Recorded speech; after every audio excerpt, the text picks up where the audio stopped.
falar um pouquinho de esporte? Vamos. Porque esporte, assim, foi muito interessante entrevistar o Rodrigo aqui, né? E foi interessante porque o Rodrigo, uma das coisas que ele falou no início, assim, o médico falou, você não pode mais fazer musculação. É uma teoria antiga, né? E o Rodrigo ficou triste, caiu em depressão, 6 Nossa. meses em depressão. Aí um dia ele falou, quer saber, eu vou fazer. Foi lá, fez, aí no segundo dia fez, voltou a fazer. Melhorou. E aí começou a colocar os desafios na cabeça, e um dos desafios foi escalar o Kilimanjaro e o Aconcagua, enfim. Você conversa com ele, assim, até parece que não tem Parkinson, né? Eu falei, eu não vou nem precisar de falar para ele evitar bater no microfone, porque ele vai ficar paradinho aqui e bateu, Pelo né? contrário, bateu. Né? Eu falei, cara, cuidado aí, né? Qual esporte aí? Então, dentro do esporte, tem muita gente que não sabe, mas antes de fazer eu fiz fisioterapia e educação física. Então tá bom. Então você tá em casa. Legal. Boa. Eu sou formada em educação física também, então tem bastante propriedade para falar bem ou mal, ótimo. Então, assim, a gente tem várias categorias de exercícios físicos, né, da atividade física padronizada ou na comunidade que a gente pode oferecer para esses pacientes. O que a gente tem evidência? Dança, tai chi, hidroterapia. A gente tem também evidências para caminhada, né, nórdicas, inclusive, sabe, aquela que usa os bastões. Sim. A gente tem evidência para pilates, tem alguma coisa já aparecendo. Então, como atividades físicas complementares, né, ao programa de reabilitação, essas são alguns exemplos de exercícios que podem ajudar e ajuda muito, né? Que é aquela coisa, a pessoa, se ela não tiver limitação motora, se ela não tiver nenhum outro sintoma interferindo e ela conseguir fazer a atividade, ela precisa fazer. Exercício é remédio, é medicina, né? Então, isso tem que ficar muito claro. O que não pode é só fazer essas atividades e esquecer do resto do programa de reabilitação, que é muito importante. Quer dizer, o exercício por si não vai resolver o problema dele. Não vai resolver os sintomas motores todos. Eles vão aumentar, melhorar um pouco da bradicinesia, um pouco da rigidez. Mas se você quer tratar sintoma específico, por exemplo, marcha, equilíbrio, postura, daí você tem que fazer intervenção de fisioterapia com técnicas adequadas para cada uma dessas funções específicas, né? Então, como prevenção, como manutenção e até mesmo como melhora, por exemplo, quem gosta de dançar, a dança pode melhorar um pouco do equilíbrio, né? Tem estudos mostrando isso. O tai chi tem estudo de classe 1 também, de alta recomendação que o tai chi melhora. Mas a gente mora num país que o povo gosta de jogar bola, né? E aí, como é que faz? Posso jogar bola? Se não tiver risco de queda, ok, né? Pode jogar bola, mas ele precisa passar por uma avaliação funcional para ver se ele tem condições físicas para isso, né? E o exercício hoje faz parte da vida da gente, né? As pessoas estão muito mais ativas. Antigamente era muito difícil você chegar num idoso que praticava algum tipo de atividade física. Hoje, pelo menos, o pessoal vai caminhar, nem que seja dentro do shopping, o pessoal vai caminhar, né? Nem que 20 minutos, vai à padaria, vai a pé. Então, tudo isso é atividade. Vai sair com o cachorro. Tudo isso é atividade física. E tudo isso conta lá nos nossos 150 minutos por semana de atividade física. Mas quando você quer tratar sintoma específico, aí a conversa é outra, né? Porque nenhum desses estudos mostra uma eficácia para todos os sintomas e não funciona igual para todo mundo. Ou seja, o esporte tem que estar aliado ao tratamento fisioterápico. É muito importante. É o ideal. Muito importante. É muito importante, porque aí você previne lesão, você previne... Exatamente, né? É um outro problema, né? Por exemplo, a gente, quando vai começou... virar atleta e lesa a articulação. Quando começou essa história do exercício na esteira, correr na esteira, eu recebi, logo na sequência, algumas pessoas que caíram da esteira. Então, aí a gente adapta. Então, vai fazer na bicicleta ergométrica. Tem risco de queda? Vai para a bicicleta ergométrica. O importante é fazer aquilo que gosta, tem que ter prazer na atividade física e também de acordo com o seu perfil motor. Que não te ofereça risco, não, né? Não, porque a ideia é ao contrário, você tem que ficar bem. A gente quer que faça tudo isso para poder viver bem, né? Continuar fazendo tudo que gosta. E aí, por isso que é muito importante essa conversa. E nem sempre os meus colegas se conversam. O educador físico que com fica, rola um ciúme ali, né?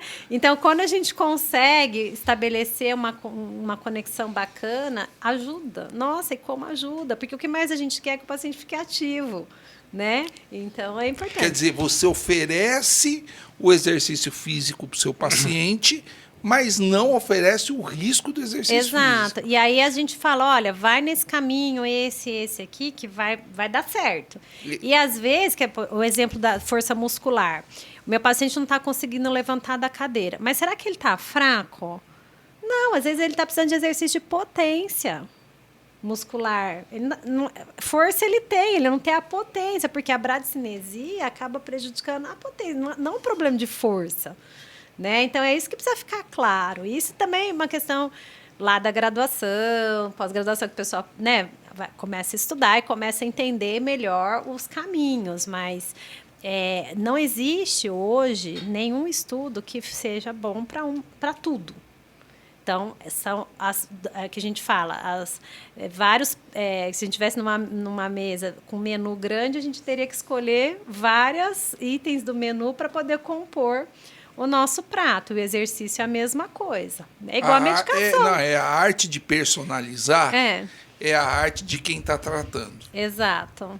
E a arte de participar é aquele que vai receber o tratamento. Exatamente. Né? Então, você é artista em avaliar aquele paciente, que tipo de fisioterapia eu vou dar e que tipo de exercício ele vai fazer. É meio que um gerenciamento mesmo, né? Porque isso vai mudar de acordo com a linha da vida. Isso vai mudando. Você precisa ir ajustando, né? Ir adaptando de acordo com a linha da vida. Até lá nos 90 anos, espera aí, dá para correr na esteira? Não dá. Então, o que dá para ele fazer? Tem dança que dá para fazer sentado na cadeira, dá para fazer alongamento. Nossa, tem tantas coisas que a gente pode oferecer, né? Então, o leque de opções é enorme, a gente só precisa ajustar. Porque todos os estudos de exercício, inclusive saiu uma revisão recente na Cochrane do Ernst esse ano, em junho, se eu não me engano, e ele coloca que é justamente isso. Nenhum exercício é ideal para tudo, né? Que para trabalhar exercícios, sintomas específicos precisam de tratamentos e intervenções específicas. Mas uma coisa que eu vejo muito nos estudos é que existe ainda um conceito de one size fits all, né? Um tamanho de medida, de dose para todo mundo. Então, isso ainda não tem. Isso vai muito trabalho ainda para a gente poder personificar e personalizar, aliás, a questão da dose e do tipo de exercício. Várias áreas na medicina, né, Edson, estão personalizando. Né? Eu acho que é uma tendência. Né? Eu estava vendo a questão de autorregulação cerebral no paciente. Tudo, não, esse paciente eu vou fazer isso, esse não é receita de bolo para todo mundo, porque as pessoas são diferentes, né? Exatamente. Bom, resumindo o que a Tamini e vocês estavam falando, quando o paciente nos pergunta qual que é o melhor exercício físico, né? Aí a resposta é, nós, o médico, o fisioterapeuta, nós prescrevemos diversidade de exercício físico. Ou seja, quanto mais modalidades de exercício físico a pessoa conseguir fazer, melhor. Só que, para que seja um bom exercício físico, devemos ter aderência ao exercício físico. E para que haja aderência, teria que ser um exercício físico que dê prazer para a pessoa. A pessoa que está fazendo exercício, o ideal é se sentir prazer na hora de fazer aquele exercício físico. E, claro, devemos também verificar a questão da executabilidade do exercício para aquele paciente. Porque tem paciente que não vai conseguir fazer determinado exercício, mas consegue fazer um outro tipo de exercício. E assim por diante, a questão da adaptação ao exercício físico. Não é o exercício... Na verdade, nós devemos nos adaptar ao exercício E o exercício também deve se adaptar a nós, né? E é isso que o educador físico, o fisioterapeuta, os colegas da saúde vão ajudar o paciente a entender essa questão.